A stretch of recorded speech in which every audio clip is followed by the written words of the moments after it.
introduce Kristina Campbell today. She's a science and medical writer from Victoria, Canada, and she spent the past decade covering microbiome science in the health online and print media through Europe and North America. She's a co-author of the textbook Gut Microbiota, Interactive Effects in Nutrition and Health for Systemic Diseases, and author of 2 books for the general public, The Well-Fed Microbiome, as well as the forthcoming Gut Health for Dummies. Kristina is passionate about translating microbiome science while attentive to the broader implications of the field. She holds degrees from University of Toronto and University of British Columbia. I have been following her work for quite a while on Twitter. She has over 14,000 followers, although Twitter is kind of friendly, so we don't know what's going to happen in the future. And I had the opportunity to meet her in person in the Gordon conference in Italy earlier this year, where she was invited to come in and just take everything right about it. So without further ado, Kristina, thank you so much for taking the time, and we have a little plaque for you. Thank you so much. Yes, so it's my pleasure to be here. And thank you so much, Erica, for the invitation. I just love nerding out on microbiome things with knowledgeable people. So today's talk's called Navigating the Complexities of Science Communication. And I hope that I'll give you a sense of just how complex things are in this world, and maybe some hope and some next steps on how we can move forward. There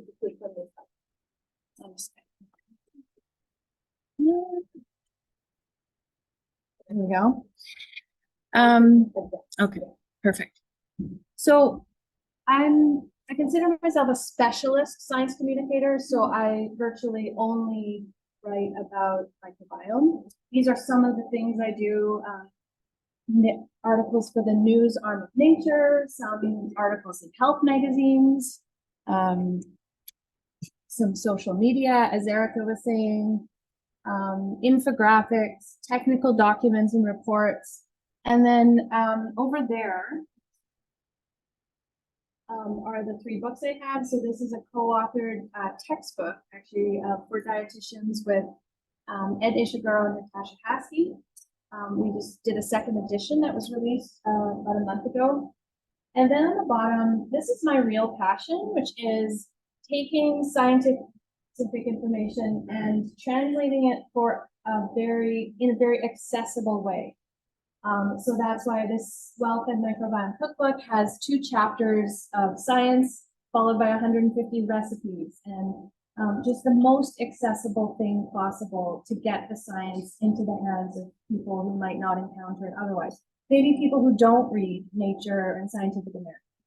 And then this project I'm taking on now, Gut Health for Dummies, is a similar thing, just really pared down, simple language, conveying the current science the best we know to do. So in many ways, I was an unlikely science writer, especially the fact that I specialize in biology now, because in high school, we had to choose our science electives, and I skipped biology because the thing that I believed about biology, the narrative I had in my head, was you have to do a dissection, and that's really gross. So it astounds me that I missed out on all the wonder of biology and all the cool stuff because I didn't want to do a dissection. So I took chemistry and physics. I went on to study linguistics and philosophy in university, and then eventually came back around to science, but I missed out on a lot of years where I could have been learning a lot of cool stuff. But it's because of the narrative I had in my head, this narrative that dissections are gross. But to be fair, it was a different time. And public science communication didn't exist in the way it does today. And so there was a limited number of opportunities, really, to have alternative narratives to that one I had in my head. So this is kind of a very brief history of the past few decades in science communication. Initially, it was mainly just in classrooms. Science education was how people learned about science. But at some point, it diverged into, what happens in classrooms in educational settings, and then this whole realm of public science communication. Some of the triggering factors were in the mid-80s, the Royal Society released a document, Public Understanding of Science, AAAS, Science for All Americans, and then UNESCO released in 1999, Declaration on Science and the Use of Scientific Knowledge. So I think some of these started the ball rolling and led to a lot more focus and just gave people the idea that you could communicate science directly to the public. And this is just a book chapter, arguing that they complement each other, that science education and public science communication complement each other, which would have been great in my situation, right? I could have had other narratives that told me biology is great. So thinking about public science communication nowadays, there are so many narratives that any of us can be exposed to out in the world. Bill Nye, the science guy, he's very enthusiastic and he has such a great approach to learning and discovering things in science. This is Sid, the science kid. Anyone who may have kids may have seen episodes of this. He's a very, again, enthusiastic kid, and he wants to learn about vaccines and he wants to learn about the natural world. So it's a great little show. Also, you might find narratives in magazines like Geographic, making a story out of a discovery or a field of science. So many videos online. So YouTube has just a plethora of science videos. Neil deGrasse Tyson, of course, his work talking about astrophysics. Lynn Margulis, an amazing science communicator and scientist who really was talking about the idea of symbiosis long before, many of us have registered that. So she was really ahead of her time, I would say. So all this to say that as a science communicator, I'm really in the business of narratives, not in the business of facts, and not even really in the business of talking about individual studies, because everything has to be in the context of a narrative. I think, all of us construct facts in our head in a sequence of narratives, right? So an individual fact isn't going to stick and isn't going to be meaningful. So that's why it always has to be in the context of some sort of narrative. I can give you one example. A couple of years ago, I did a story for Nature, and it was all about how the US the healthcare system was not that prepared for COVID. And so what narrative can I use to convey that? One expert I talked to, he described the moment when he saw this headline in the news that talked about how the pattern of spread of this new virus in China, and the feeling he got, like, oh, wow, okay. Like, he saw the pattern, and because he was an expert, he knew that it was coming to the US. It was just a matter of time. And then he thought about what the US, the system that the US had, and said, wow, okay, we're not prepared. This is bad news. So, that's an example, starting off with that narrative of his experience in that moment, and then his subsequent actions to try to prepare people. He was at Johns Hopkins. He was in a position where he was influential and could help people prepare, but yeah, only to a certain extent at that late hour. So anyway, so that's one example of a narrative you can construct around a main scientific point.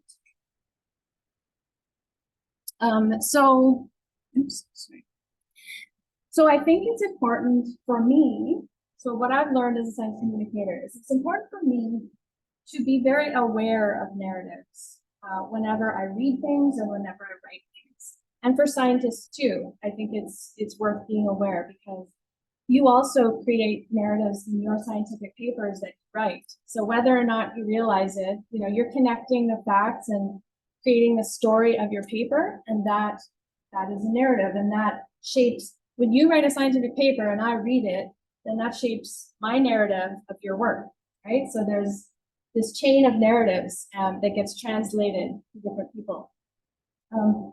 But what I've learned is that I really have to think carefully and be more deliberate about narratives and ask myself questions. What narrative does this support? If I'm writing something, what story is this creating? And is now the right time for this narrative? So one example, during the pandemic, we were all sanitizing our hands and stuff. And normally I would think in my head, microbiome, my microbiome shaped head.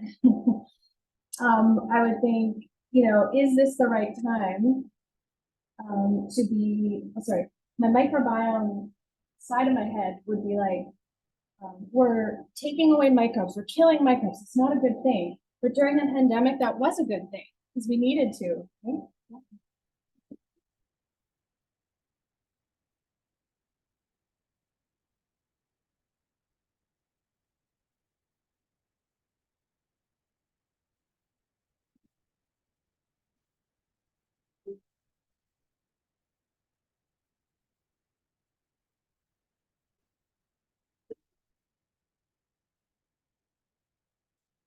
It's involved in the process, exactly.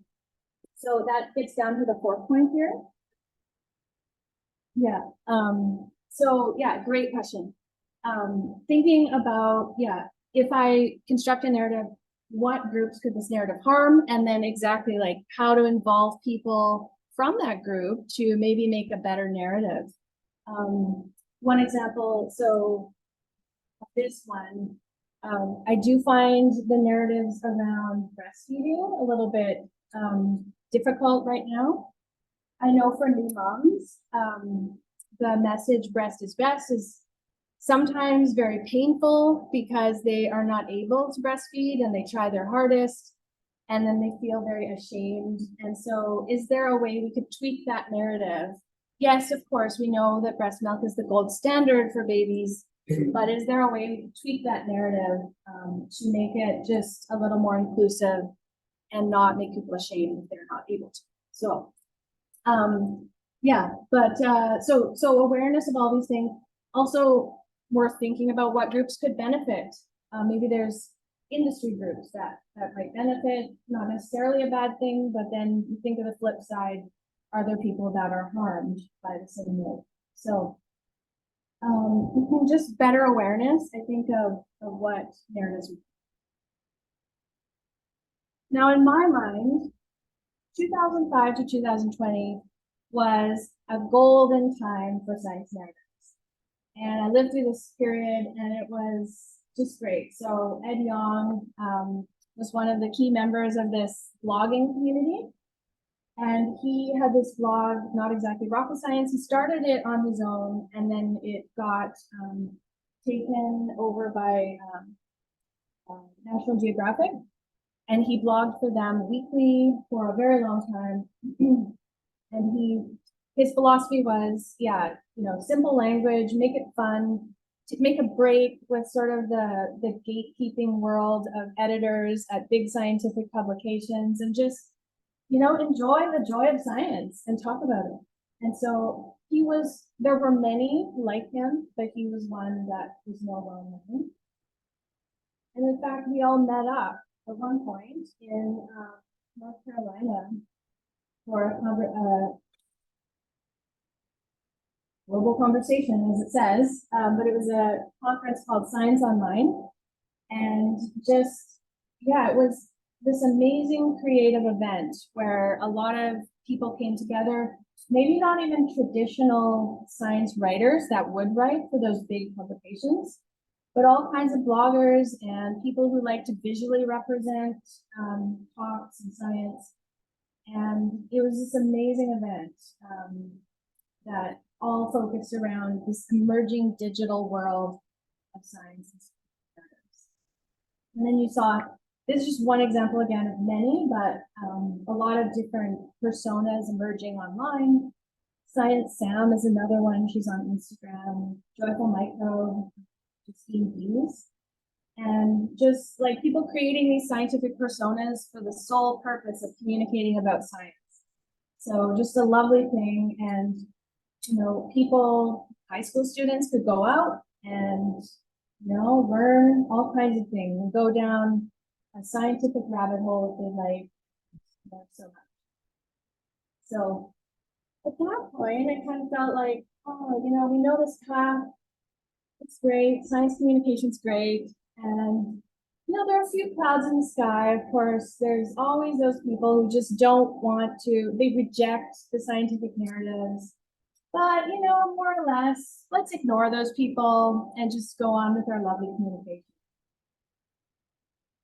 But then 2020 happened.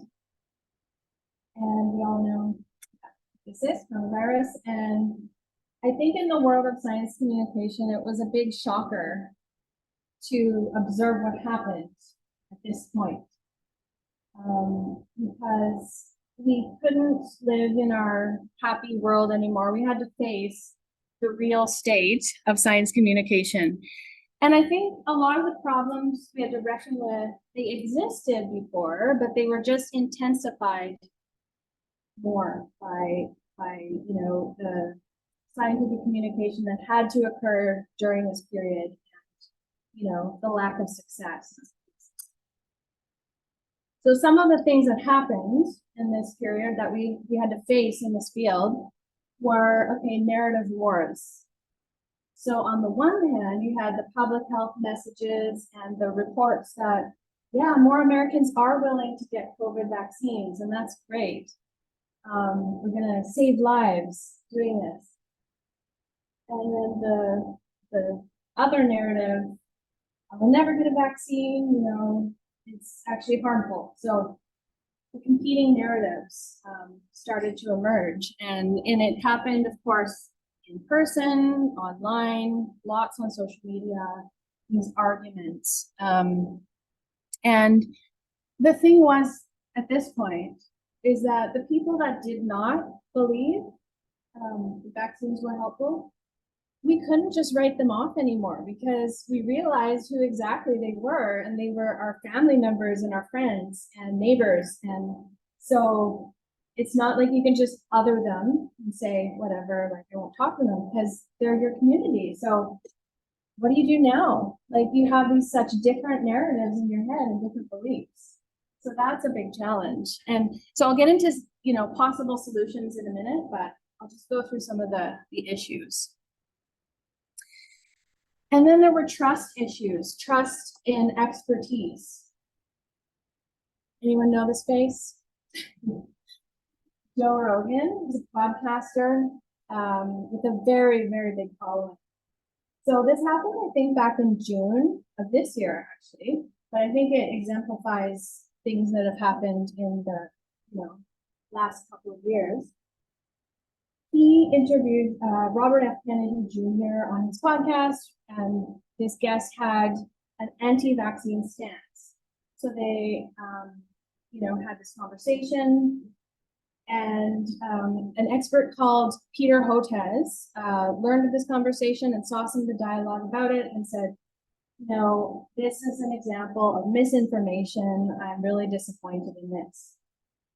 And because of that comment, Joe Rogan's followers kind of attacked Peter Hotez. Joe Rogan then said, Peter Hotez, I challenge you to a debate on my podcast. Come on my podcast and we'll debate. And Peter Hotez said, no, I'm a legitimate scientist, expert in vaccines. You're not, like, so I can't imagine you're going to be using like the same sorts of arguments, like data. So he refused to do it, which I think is right. But then he continued to be attacked by the followers of Joe Rogan. And in fact, one of the followers came to Peter Hotez's house. This is a screenshot from that, where someone came to his house and said, why won't you debate him? Why won't you debate him? And so like harassment and going into his personal life to insist that they debate.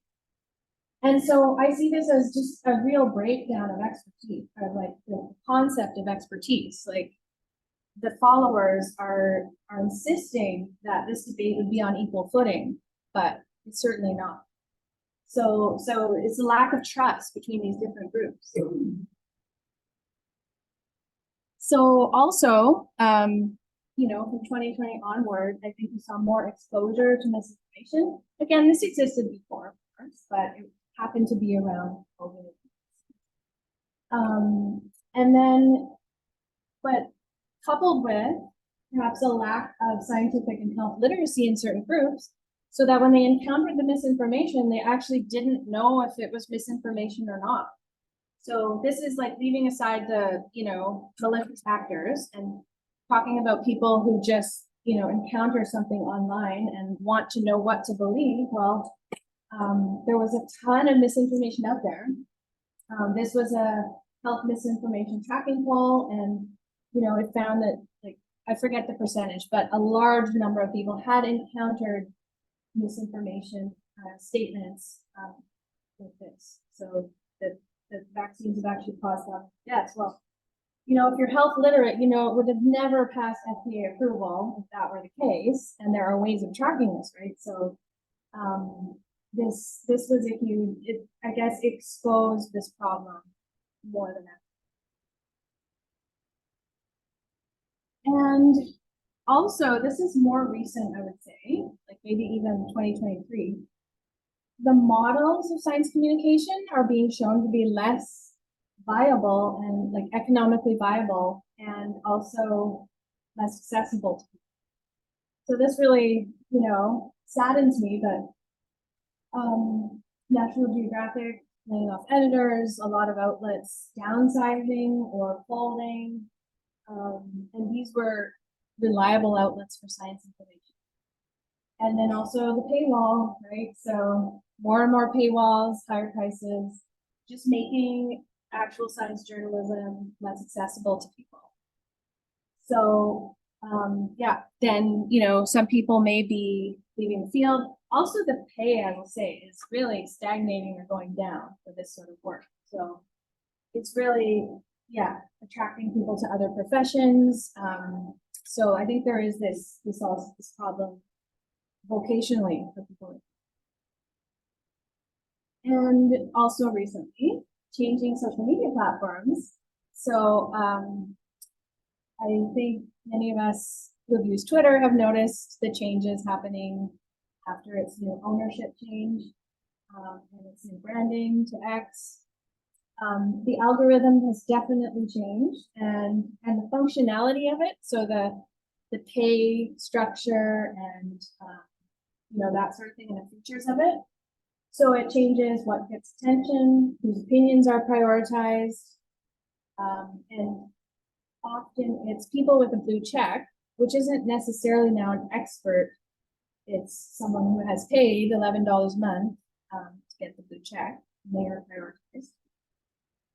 Also, it kind of changes people's perceptions of consensus on a topic, because if you have a whole bunch of people prioritized in your feed who are saying one thing and maybe not a science-backed message, then you might perceive that more people than in real life are actually agreeing with them. And also how safe the space feels. And a lot of scientists have left Twitter, and in some ways I don't blame them, because it doesn't necessarily feel safe. And depending on the thing you study, it might, you know, you might be attacked for what you're saying. So I know that, yeah, I mean, I'm lucky not to have been attacked that much by trolls on Twitter, but definitely, I at one point posted my first picture when I had got my first COVID vaccine, and had some trolls come tell me I was stupid for getting the vaccine. So I don't know. It just, sometimes it can get to a point where you're like, this doesn't feel safe to be here. Okay, but there's some good stuff happening too at the same time. So in science communication, we have new social media platforms, and we talked with the group yesterday. We just kind of went through some of the newer ones, and it's great because there could be opportunities for, yeah, growing new communities and shaping them a little better. there's more video content, and I like video. I don't produce a lot of video myself, but I like it because it offers the opportunity to, yeah, get a little more nuance sometimes, add visual elements that you couldn't otherwise add in a piece, like a static written piece.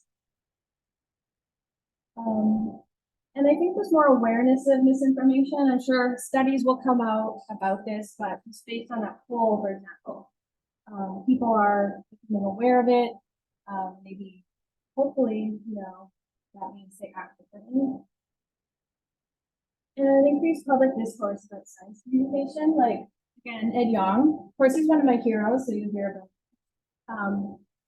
writing articles like about science communication in the public and what even counts as science writing. But also, yeah, I think CNN has done articles on science communication and just pinpointing some of the problems, raising awareness of what's happening in this field.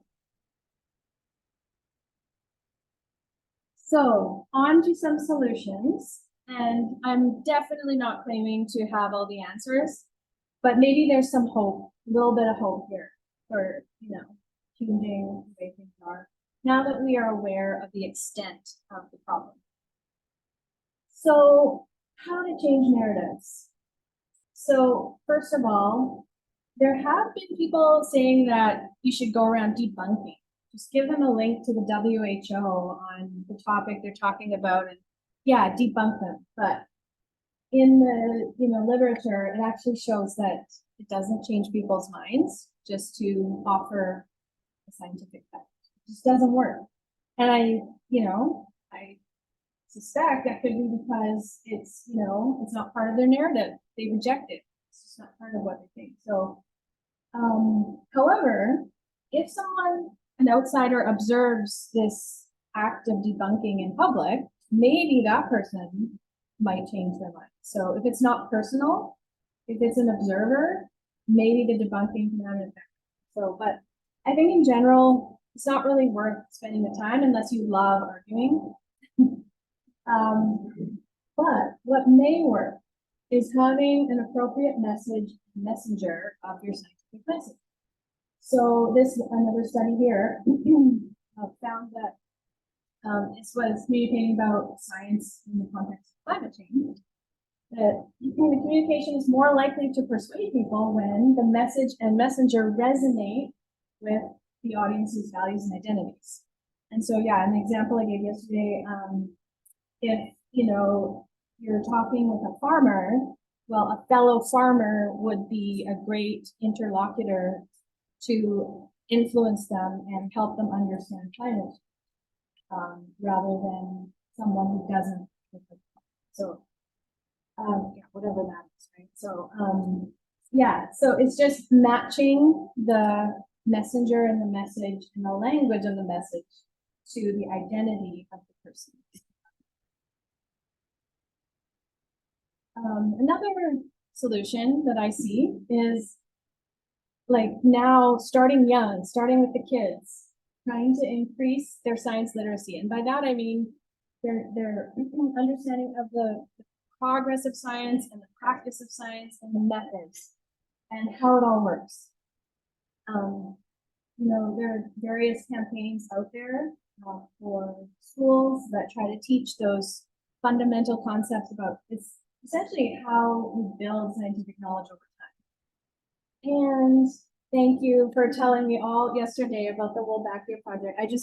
Learning about this project, I think it hits so many amazing pieces of science literacy.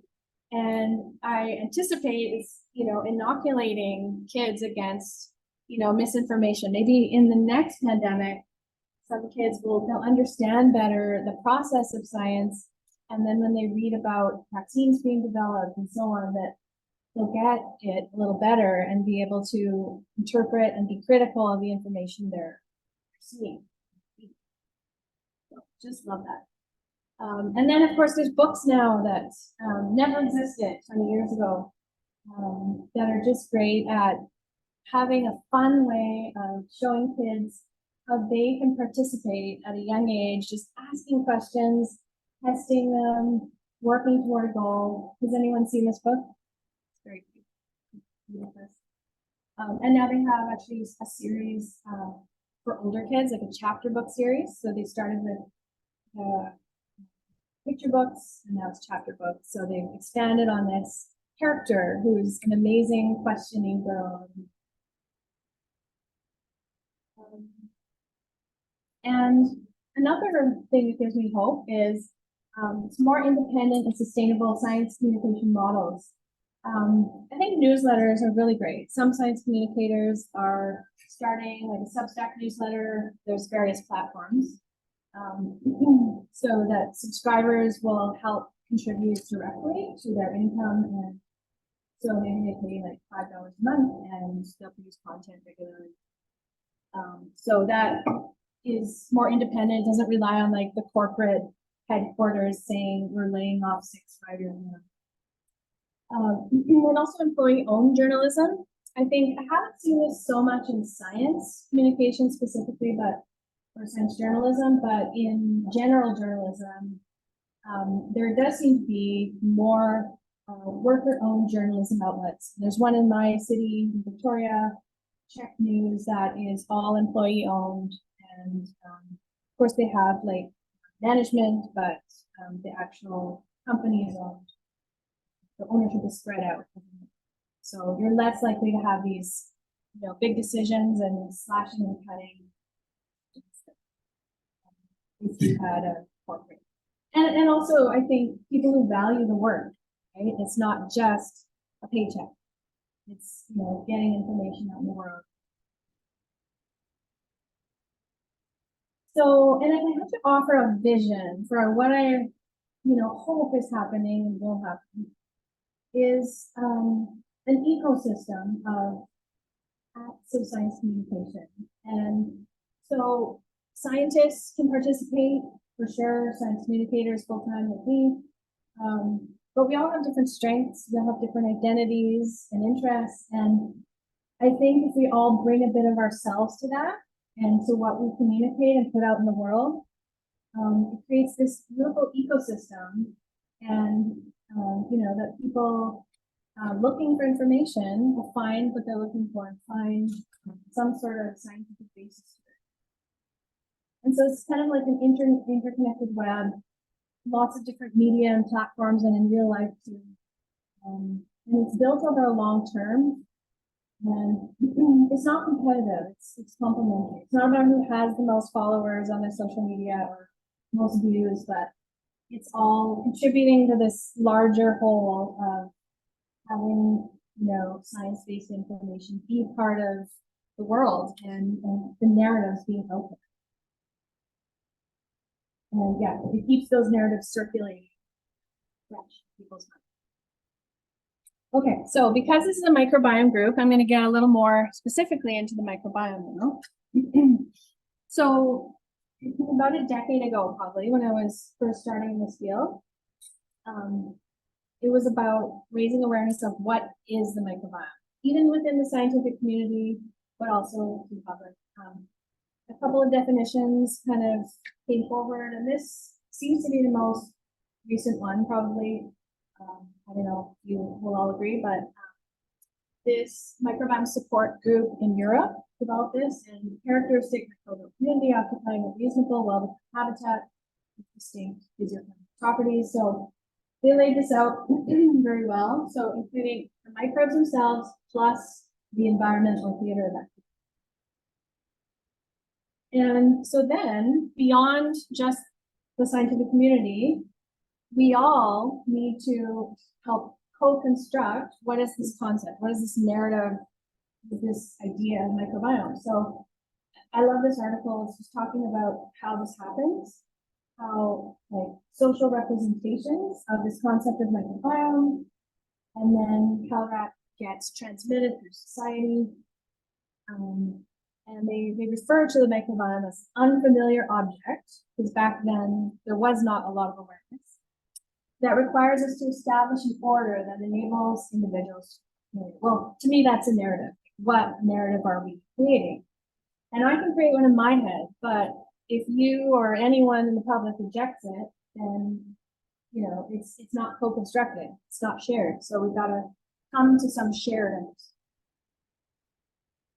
And then representations can be anything out in the world, like and a probiotic ad can contribute to the concept. You know, anything out there, a scientific article, of course, but all kinds of things we encounter. These are co-constructed and then they circulate and we all can take them. So thinking about microbiome narratives in the past few years, in 2019, I think I sensed it was a pivotal year for people, the public understanding. I think we reached some sort of threshold that year of like general understanding of microbiome. The way it looked for me was that when I went to do something at the bank teller said, looked at my business name, it had microbiome in it, and she said, oh, microbiome. I know what that is because I saw that Dove ad. So this was, it was actually the skin microbiome, but it was a living layer on your skin. That's how they described it. And that was like had a very big reach. Did any of you recall seeing it? But also at the same time, there were high profile media articles. The Sonnenberg family in California. So Justin Sonnenberg, Erica Sonnenberg, they're scientists. Their family was profiled and they're really lovely write-up about their family and how they eat more fiber. I think that was in one of the magazines in New York, and other big outlets covered this. And then Forbes called it a household name as of 2019. And so different ads. So I think to me that was sort of the tipping point for general awareness. So now it's more like generally when I talk to people, they sort of know, so they've heard. But I feel like, oh, thank you, yeah.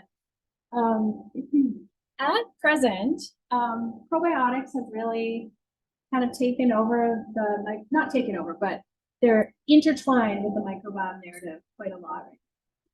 Because you see things like your digestive tract is home to trillions of friendly bacteria, you've got flora, consuming more probiotics and your gut flora. So really not a scientific message, but in people's minds, I think these are intertwined concepts.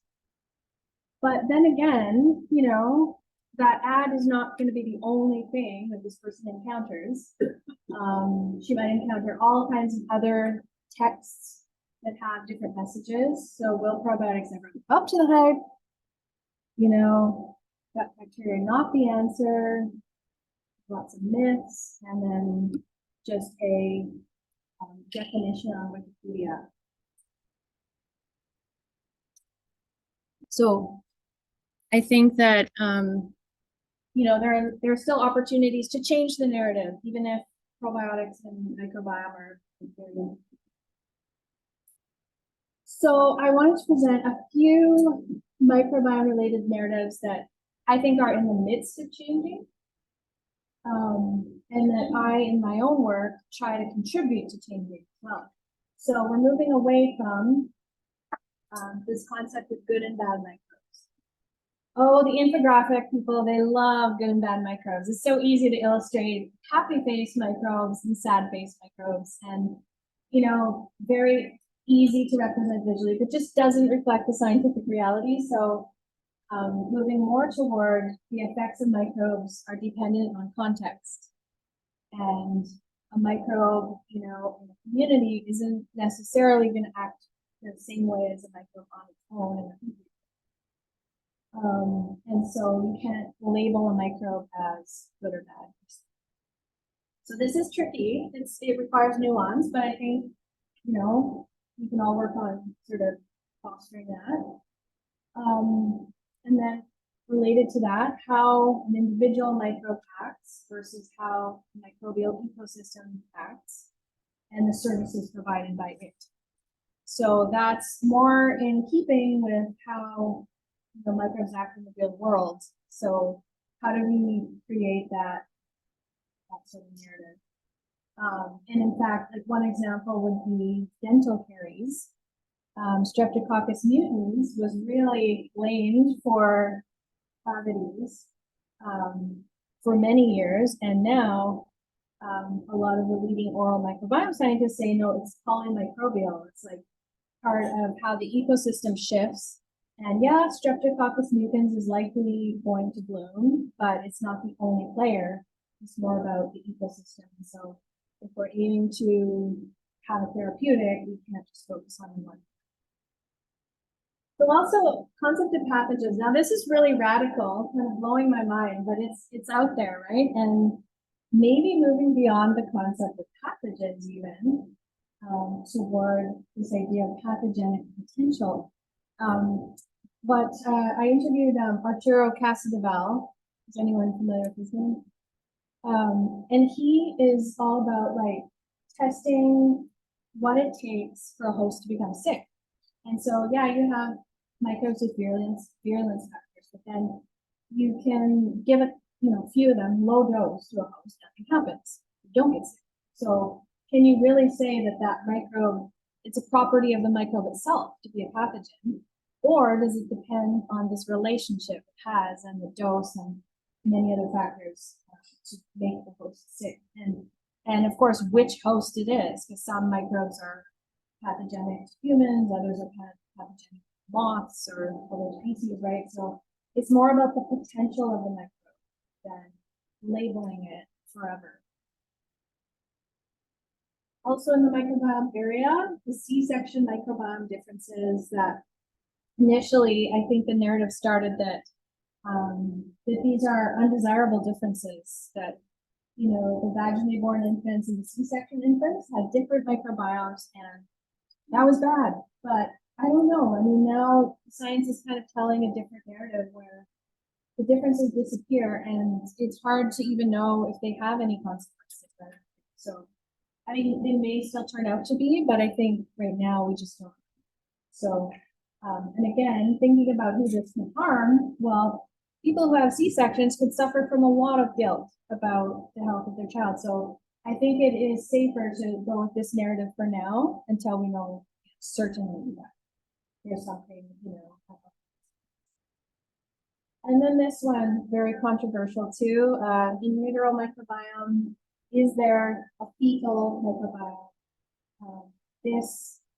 There was a paper, like a big collaboration paper released, I think it was earlier this year, and showing that it's probably unlikely that, well, highly unlikely that there is actually viable microbes in utero, but that certainly there are microbiome influences, like from the mother to this. So these are just some examples of narratives that I see changing and both contribute.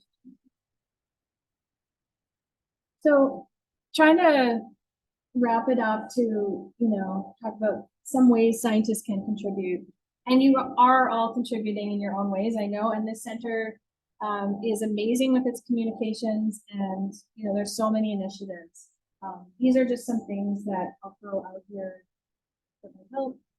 So building awareness of the public narratives of the microbiome or other scientific topics. So I guess just like you being aware of the narrative, just thinking about them, but also, I don't know, helping other people in your life be aware of those narratives. Maybe if you have kids or high school students in your life, helping them just be aware, like, oh, that's sort of implying this, what is the narrative it's implying? So that maybe they will be thinking more critically about the future. And then this is also a thing that I would love to see, is being accessible as a media source. And I get that a lot of scientists have had bad experiences with media sometimes, not getting media, people not getting what they're saying or misconstruing it. But I think it's kind of two-way. We can both work on that.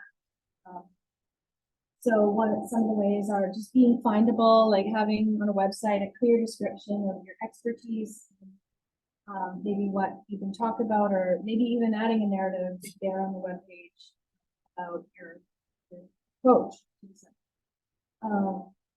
And then also, before you talk to them, when it's scheduled call or something, thinking about the narrative in advance that you want to get across, and then trying to shape the conversation a little bit according to that narrative. I think that's fair game. And even redirecting the questions toward what's really happening, because there is a scientific consensus that the journalist or writer would want to get something. So if you can help them get that, understand what is the scientific consensus, and what is the narrative from your perspective, I think it's super helpful. And you can always reach out. Like if you have an idea or something cool has happened or you have a good story, it's definitely, a lot of us love that when people reach out and tell us that. So, and we may be able to pitch it right away, we may not, but it's just good to know some of these things happen outside of it. And then lastly, taking opportunities to engage with different groups. And when you do so, kind of sneaking in a little bit of the scientific method, scientific literacy, and critical thinking, which is what I think the Will Back Your project does so well. It's like the how-to, and for example, in the dummies guide, I'm including a little section on like how to know when you see a gut health ad for a product, how to know, how to find out if there's any scientific backing to it, and sort of like coaching people to go through, go to PubMed or different ways. It's legit. So in summary, I think awareness of narratives is such a crucial piece of all of this. And everyone, and especially you experts, are needed, all hands on deck to tackle the problems we face. And the main sort of focus of that is to change narratives, to increase science literacy so people can be better critical thinkers and take in. I think that's about it. So questions?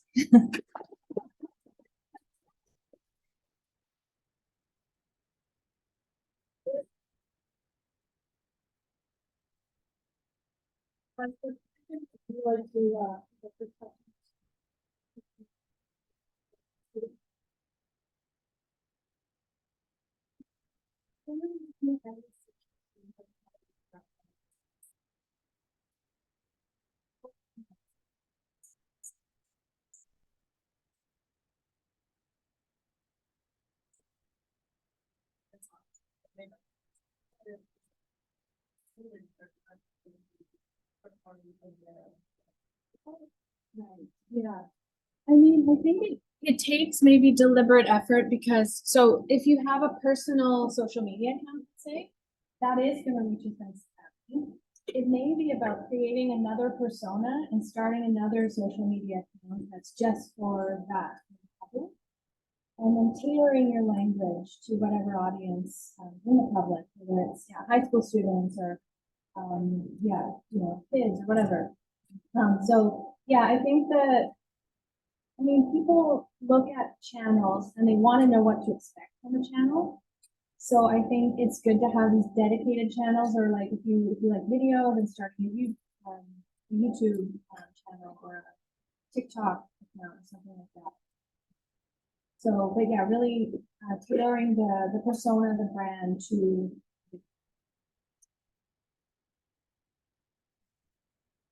I think there is a question about sharing the life. You know the number of issues we encounter when we try to communicate this related to the science and impact of science in people's life. I think that all the problems are connected through the destruction of the credibility and trustworthiness. Because everywhere, so what I see that no one can trust anybody. That's an assumption. That's why I pointed out all communication may not work because again, we regurgitate the same message within the group without really reaching the other side. And so have you thought about it? What is the other way of sort of restoring that basic trust that drives the social function? Otherwise, we're gonna continue to run into the same issue of basically having people make a decision based on alternative facts or whatever the truth they feel. So that whatever you do is not gonna change for anyone. You fail to restore that the connectivity through the trust and the credibility. Yeah, trust is a huge thing, and I think malicious actors have actually tried to destroy our trust Yes. in, scientists but I think that like science literacy helps with that, because if you understand the process of science and kind of the rules that we've all agreed to, or you've all agreed to do as scientists, if you understand that well, then you don't have to say, well, I wasn't in that lab, I didn't see that for myself, so I don't believe that. Instead, you say, oh, that's a scientist, that's someone who's published peer-reviewed papers. Oh, okay, I trust that what they've observed is correct.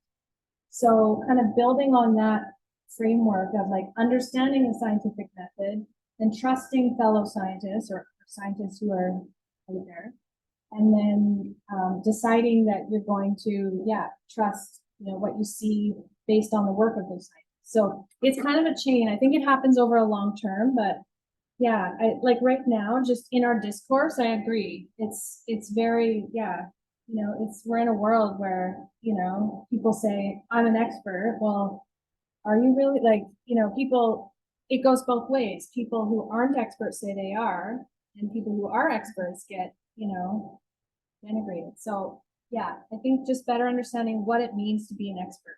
Do you think that is that there's a YouTube video someone made about the vaccines and what's wrong with the vaccine. We talked about it, and what's fascinating about that YouTube was that the person had no idea how the specific terms, scientific terms are meant or used, but yet she threw in PCR and DNA to make it more credible. Yes. Yet they made a totally wrong story out of that the professional job. That's why I'm sort of a bit skeptical about whether the education itself is sufficient to break that barrier. Yeah. Yeah, I mean, but it wasn't obviously a peer-reviewed scientist doing that, right? No, some mom did the video. Yeah. No, that's a good point. Yeah, and I've heard the term science exploitation, because it's like they use scientific sounding stuff and the jargon of science to create this totally bizarre narrative that has nothing to do with science. So yeah, but I think people who are really scientifically literate would say, okay, like that's not someone who's published in a peer-reviewed journal. I'm not necessarily going to trust this, So I guess, yeah, I think right now you're right. We're in this kind of point where things are confusing, but over time, I'm hoping, with more critical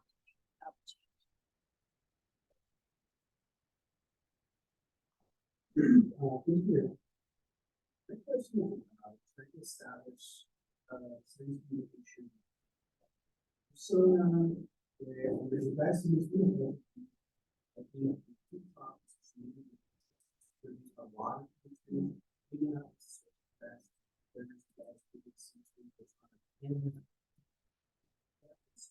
there's really pioneered really nice stuff. As someone who's trying to substance, you suggest, well, sure, the simple things to get out there, is it good to take the time to develop? Yeah, that's a great question. I think that my bias is toward very simple messages, simple frequent messages, and you can almost think like one of those content people for a brand. Right? You sit down one day, think of 20 messages, whatever format you want to put them in. If it's like a little, just a Canva banner or something, write them on Canva banners and then schedule them. I guess, I totally get what you're saying. This is so much time to produce content, no matter what it is. But like, I think even simple messages resonate with people and help you build your persona. And then if you get inspired sometime, you can make a longer video, but you'll have this basis of all these simple messages. So yeah, I definitely think it's nice to just jump in, and either just organize it all and schedule a bunch, or just do it like 5 minutes a day or something. Whatever strikes you. And that's really what I did initially on social media with Twitter. Was I just found a paper that I thought was cool and tweeted it with like a comment that day, and that was it. So, yeah. But really anything goes, any contribution. Yeah, I want to go back to thinking about trust and do a comment about the fact that sometimes we cannot be trusted and that people care about. You talk about the story and you may think about the story, which is the opposite of the about. It's like, time to put in sensitive all around. So, you know, I feel like it's more, there's always, never like fear. Telling people, you know, I'm here with you. I don't want that, but I'm here with you. I am. It's not how it's feel. It's not how it is. Yes. But my question for you is sort of that I wanted to get your opinion on AI structure. Yes. No, I just want one comment on the scientific piece, the scientific integrity. Like, I think great point that that is an issue. I feel like it's sort of outside the realm of science communication. I, as a communicator, have to assume that what I see in peer review papers is basically right. But then there's this other, you know, maybe someone else's role to, like Elizabeth Bick, you've heard of her. It's someone else's role to scrutinize, to know enough about the science, to scrutinize the science itself, you know, identify when there's bad actors. Really, because she was sure that 4% of the to look at that so that she could identify in the figure which is the visible tip of the iceberg.